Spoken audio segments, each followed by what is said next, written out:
Tennis is one of the most popular and most played sports in the world. The modern game of this sport originated in Birmingham, England in the late 19th century. It has close connections to various field games, including the ancient game of real tennis, which evolved over 3 centuries from an earlier ball game played around the 12th century in France. The objective of this game is to play the ball in such a way that the opponent is not able to play a good return. However, tennis isn't all about hitting your ground strokes and returning the shots. The tennis game requires 2 critical elements. One is the physical aspect, in which you have to be in good shape and be able to hit the strokes, and the other is about the mental aspect. The power of the mind is evident at every level, from Novak Djokovic or Caroline Wozniacki at Wimbledon to an 8-year-old afraid to use any of her full strokes in her first tournament. Tennis is a gold mine for sports psychologists, and some players spend several hours each week just doing mental toughness exercises. Some techniques that will help you with your mental games are the following. The best all-around mental repair tool is the simple phrase, "only the ball." Whether you're upset, angry, nervous, or just distracted, by repeating this simple sentence, you will be able to return your focus to where it belongs, the ball. One of the hardest times to concentrate is when you're getting ready to return the serve. While your opponent is preparing the serve, try to focus on something undistracting like your strings. As she tosses the ball, try to watch it come out of her hand and say to yourself a long, drawn-out ball. As she hits the serve, say hit, followed by bounce. Then, on your return swing, say hit. Saying ball seems to work well for most players without much of a downside. The hit, bounce, hit phrase is also popular, but for some players it distracts them more than it helps. It's also very common to become too analytical in the middle of a match, which will keep you from letting your strokes take their natural flow. But you don't want to shut down your analytical abilities either. If you commit an unforced error, just tell yourself that you won't do it again. It's also a good idea to repeat the stroke right away with the correct motion. Most importantly, don't be too hard on yourself, because that will definitely throw you off your game, and it will also let your opponent know that you are not only playing weak, but also getting frustrated. Another very useful tip is to learn versatility. If you have only one playing style and it's not working, your lack of strategic options also creates a shortage of mental safety valves. A key factor in psychological health in general is feeling empowered to choose different courses of action. If you have a plan B, C, and D on the tennis court, the failure of plan A is unlikely to cause despair. The most common way of losing is by mentally giving up. Learn to play every part of the court and hit every kind of shot with every kind of spin. A very helpful tip is to always look alert, energetic, confident, and happy. The last thing you ever want to do is let your opponent know you are getting tired, frustrated, angry, or lacking endurance. This will help you from giving encouragement to your opponent. Have you ever lost to lesser players in tournaments? Has your confidence, consistency, or concentration disappeared during matches? Do you play great in practice but play badly against highly seeded players? Most players experience all of these things. Mental training is the only way to correct these errors. Mental toughness is one of the main weapons behind the success of champions. The main reason why this is true in tennis is because your mind controls your body. Self-sabotage is a common problem, as the pressure of competition often brings out problems which often do not exist in practice. Your mind either works for you or against you, just depending upon how you program it to perform. For this reason, your mental game needs practice, practice, and more practice. This way, it will get used to working with you, not against you, and will therefore make you much more successful. Any player can dramatically improve their tournament results through using mental training. Some common tennis problems which can be overcome with mental training are the following: extreme nerves during matches and lack of belief in yourself. Injuries or illnesses occurring just before tournament matches. Anger problems, racket smashing, tanking machines. Slumps in form, regularly recurring problems on the court. Concentration and technical problems, doubts, fears, worries and anxiety, worrying about what others think, inconsistency in matches, and overly worrying about the uncontrollables, such as which opponent will you be drawn to play. Mental toughness is the reason that a player with a much slower serve and a less strong forehand can get to beat you. This not only happens to the average tennis player, but also pros. There was a time when Federer lost a lot of matches to lesser players, yet by about 2002, he got mentally tougher in his matches, which made all the difference, leading to him becoming the #1 player for many years, until Nadal built up the belief that he could win on all surfaces, not just clay. Nadal won his Grand Slams from sheer dogged determination and mental strength, mixed with his fabulous, relentless ground strokes, and won against Federer when no one else could. Also, more recently, Novak Djokovic, after being ranked to #3 for a couple of years, finally developed the inner belief to break the Nadal-Federer monopoly, and now plays at the #1 position. Mental strength is the main edge these players have over the others. Even though they do not always rate in the yearly stats where other players may serve more aces or hit more winners, it's the mental strength which give the top players the vital X factor that ensure they shake hands as the winner most of the time. The mental state known as the zone produces these all-time best performances. This is where your entire game just seems to flow easily and effortlessly. Hey, what's going on? I'm CJ Falco, Director of Tennis for the junior program over at Fairfax Racquet. We do high school program and USTA team programs. CJ Falco, tell us, what makes you a better tennis player? Well, today's game is what we call the modern game. It's the athletes are stronger, quicker, and faster. So one of the major things for the modern game is to really work out actually more. It's off-court training. Obviously, you need to put time on the court, but you also need to make sure you're working out, getting stronger, doing footwork exercises to make yourself quicker from side-to-side movement, as well as just your overall flat-out speed. Yeah, what else? What's the most important part of a tennis match? A tennis match? Well, if you're talking about stroke-wise, I would say the serve. It's the most important part of the game. It used to be where it started the point, and now it's a situation where it can end the point. You can end up getting a lot of free points if you have a big serve or great placement.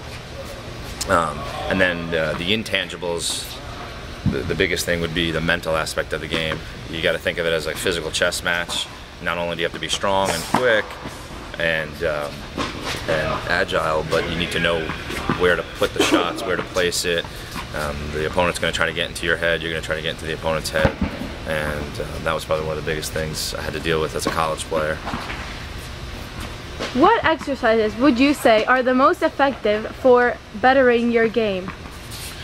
Well, you want to make sure you have good footwork, so drills like the 5-star drill where you put 5 different balls on the court, and you separate them onto the different corners of the court, and you put a ball into the middle, and you go to each ball, switch it out, and go right back to the middle with it. So that works on the quickness, being able to go from point A to point B to point C to point D very quick in a short amount of time, opposed to just being fast. You know, some people are really fast, and you can go from point A to point B in a short amount of time, but it's really important in tennis, especially in the modern game, to be able to go from one side of the court to another side of the court and maybe up and back all in one point in a low amount of time. What differentiates a better tennis player from a weaker one? Well, footwork. You can tell a good tennis player from a bad tennis player just in the warm-ups. You see how they move. Because everyone's so quick and so strong, it's all about court coverage. Anyone can hit a ball hard these days. The equipment's much better. I mean, there's lava, there's like basalt fiber. It's like lava rock that's shaved down into this thing, so it's a stronger material. And the strings in here, this is natural gut, and something called Luxilon rough. So there's synthetic strings along with the natural gut that make the play so much better. So everyone can hit big, everyone can hit hard and heavy spin. So it's court coverage. You got to be able to move your feet and run down the ball. So if someone hits it right to you, it's going to be an easy day. But the problem is everyone's hitting to the corners, moving the ball around and hitting fast at the same time. And finally, what are some examples of exercises that would make your playing better? Well, you want to incorporate off-court training like this 5-star drills, but you can also do things where you're playing tennis and in between you have to do footwork exercises to work out. So you maybe serve and then recover really quickly and then hit another ball, have someone feed a ball to you. So it's working on timing to where you're working on your skills, but at the same time you're doing it one after the other without a lot of time to get ready and recover. So it makes force you to be faster. Okay, well, thank you very much. All right.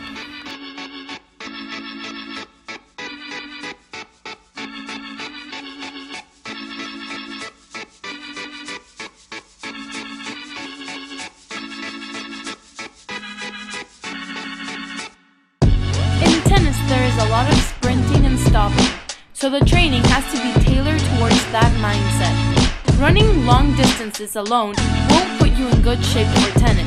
The key is doing a lot of intervals, whether you choose to run outside or on the treadmill. This helps your body get used to all the body blows that you might get on the tennis court.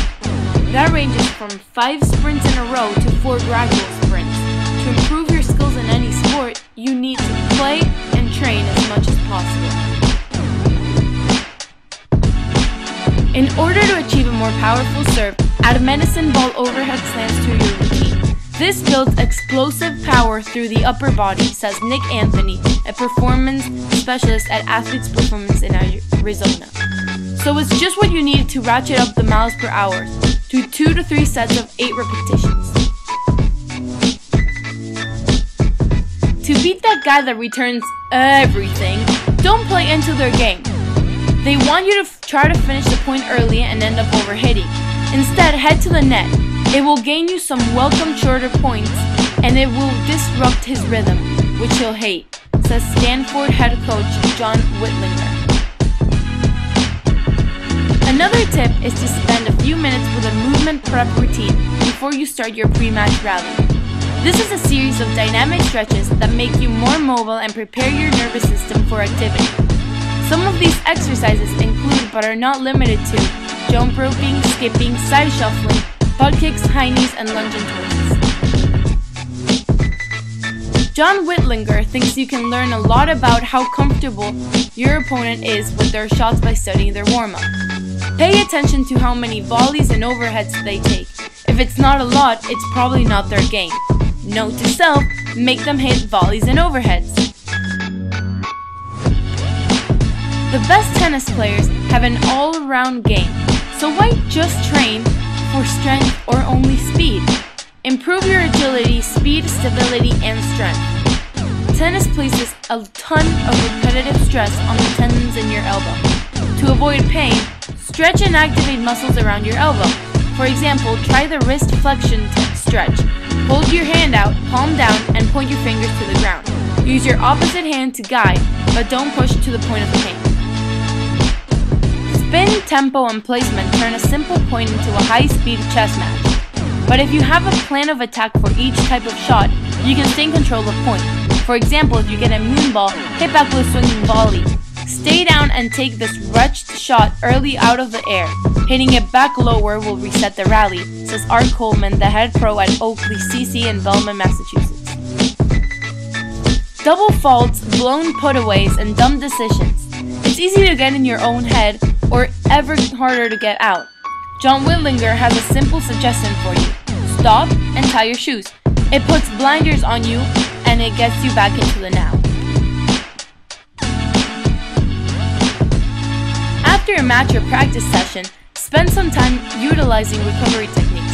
For example, self-massages using a foam roll can relieve muscle adhesions or knots and improve your muscle tissue. This is called regeneration, which Mark Verstegen says is one of the most critical elements to tennis success.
¡Qué volea! ¿Y cómo se ha tirado por la bola que le va a dar el partido?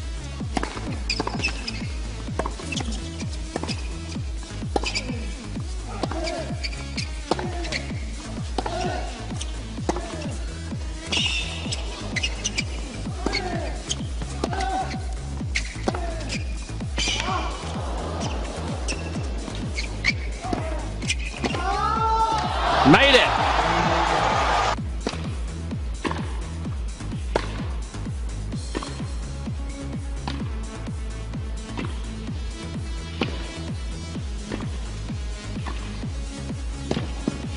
Oh yeah.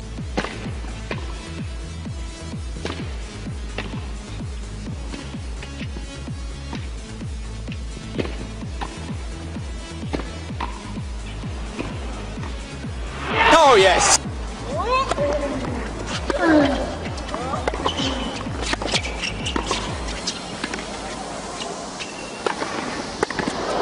Too good.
In conclusion, tennis is a competitive sport that requires both physical skills and mental skills.